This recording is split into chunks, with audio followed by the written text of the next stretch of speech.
आज मैं आप लोगों को शनि देव की कहानी सुनाता हूं जिसमें आपकी शिव से भी मुलाकात होगी।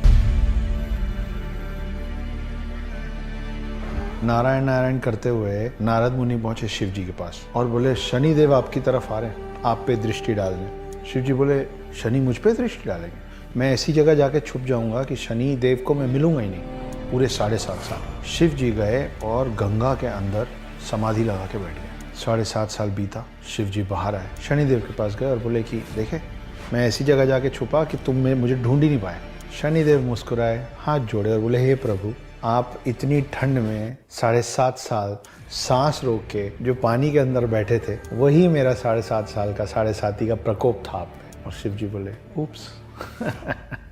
तो ये एक कहानी है जहाँ पे आपको ये समझ में आता है कि शनि देव की दृष्टि से भगवान भी नहीं बच पाते। तो सबको एक एक शक्तियाँ दी हुई हैं और सबकी शक्तियाँ, जो जिसके पास जो शक्ति है वो उसमें सबसे ज़्यादा महारत है, और हर कोई दूसरे की शक्ति और दूसरे का असर है उसका सम्मान करता है। तो अब हमने एक शनि की कहानी आपको सुनाई जिसमें शिव जी भी थे। अब हम आपको एक शिव जी की कहानी सुनाते हैं, लेकिन वो शिव जी की कहानी कम और गणेश जी की कहानी ज़्यादा है। तो बाल रूप में एक बार गणेश और कार्तिक दोनों आपस में लड़ पड़े।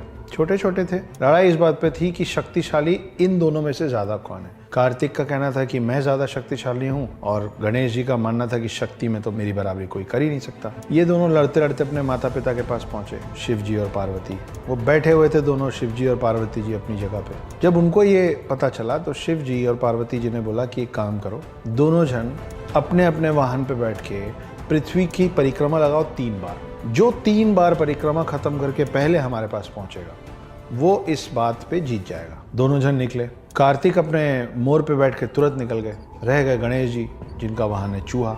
मगर फिर एक कमाल की बात हुई कार्तिक के सफर में। कार्तिक जहां जाते पृथ्वी का भ्रमण करते हुए, परिक्रमा लगाते हुए, चूहे के पैर के निशान पहले से। पहले राउंड में चूहे के पैर के निशान, सेकेंड राउंड में चूहे का एक और पूरा परिक्रमा किया हुआ पैर का निशान। कार्तिक परेशान किया, रास्ते में तो कहीं दिख नहीं रहे, और एक चूहा और मोटू गणेश मुझसे और मेरे मोर से आगे कैसे चल रहा है। जब 3 परिक्रमा खत्म करके कार्तिक पहुंचे शिव और पार्वती के पास वापस, तो देखे गणेश जी बढ़िया अपने चूहे के साथ वहां बैठे हुए। तो कार्तिक ने पूछा, ये कैसे हुआ, तुम ये रेस कैसे जीत गए। तब गणेश जी, जो कि बुद्धि के देवता हैं, उन्होंने बताया कि उन्होंने पार्वती और शिव की ही 3 परिक्रमा कर ली वहीं के वहीं, जिसकी वजह से उनके पृथ्वी के 3 परिक्रमा कार्तिक से पहले खत्म हो गए। शिवलिंग और शिव जी की मूर्ति की परिक्रमा करने का जो कारण है, उसकी एक कहानी ये भी। सांप, सर्प, ये तो बहुत देखा है हम लोगों ने, पर पुराणों में इस बात की भी कहानी है कि पहली बार सर्प कहाँ से आए थे। तो एक कहानी है कि ऋषि कश्यप की पत्नियां थीं। एक पत्नी का नाम था कद्रू और दूसरी पत्नी का नाम था विंता। ये लोग ऋषि कश्यप के सारे पूजा पाठ में, तपस्या में उनकी मदद करते थे। एक दिन ऋषि कश्यप ने कहा दोनों से कि आप लोग इतनी मेरी मदद करते हैं, मेरे पूरे पूजा पाठ में मेरी सेवा करते हैं, आप लोग मांगिए आपको क्या वरदान मांगना है। वरदान में कद्रू ने 100 अंडे मांगे। उन्होंने कहा, मुझे 100 ऐसे बच्चे चाहिए जो बहुत शक्तिशाली हों और जिनमें विष हो, जिनसे लोग डरें। कश्यप ने तथास्तु कह दिया। कद्रू को मिले 100 अंडे। उन सबको अलग अलग पोटलियों में रख दिया गया सेकने के लिए, ताकि वो हैच हो सकें, वो फूट सकें समय आने पे।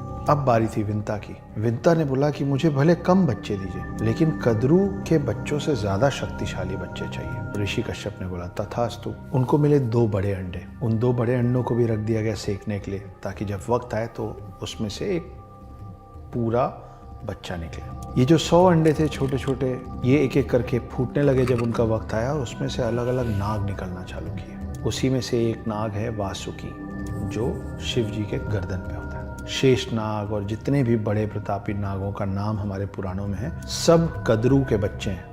जब एक एक करके ये सारे अंडे फूट रहे थे और एक के पीछे एक नाग निकल रहे थे, तो विंता जो थी कद्रू की बहन, वो अधीर होने लग गई, वो इम्पेशेंट होने लग गई। उनको लगा कि ये हो रहा है, मेरे साथ ऐसा क्यों नहीं हो रहा है। और जब उनसे रहा नहीं गया तो उन्होंने अपने ही 2 अंडों में से एक अंडे को फोड़ दिया। उस अंडे से जो बच्चा निकला, उसका ऊपर का आधा बॉडी बना था और नीचे का आधा बॉडी अभी बन रहा था, मगर समय के पहले अंडा फोड़ देने के कारण ये अपाहिज रह गया। ये जब निकला तो इतना नाराज हुआ और ये बोला कि मैं आपके पास नहीं रुकूंगा, क्योंकि आपने मुझे पूर्ण नहीं होने दिया। और वो चला गया ऊपर। अब विंता बहुत ही पेशेंटली इंतज़ार करने लग गए अपने दूसरे अंडे के फूटने का। जब दूसरा अंडा फूटा तो उसमें से जो चीज़ निकली वो था गरुण। गरुण कौन है?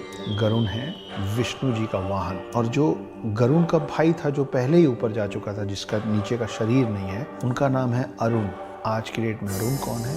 सूर्य देव के जो 7 घोड़े हैं, उनका जो रथ है, उस रथ का सारथी जो है वो विष्णु के वाहन गरुण का भाई अरुण है। तो अरुण है सूर्य देव के सारथी और गरुड़ हैं विष्णु देव के वाहन। और कद्रू मतलब सारे सांप, और विंता के बेटे मतलब गरुण और अरुण, ये दोनों 2 बहनों के बच्चे हैं और इनमें बहुत ज़्यादा दुश्मनी है। गरुण जो हैं वो नागों के बगल में खड़े नहीं हो सकते और नाग गरुड़ से बहुत ज़्यादा नफरत घृणा करते हैं। तो ये है कहानी गरुड़ के बनने की और पृथ्वी में पहली बार सांप आने की।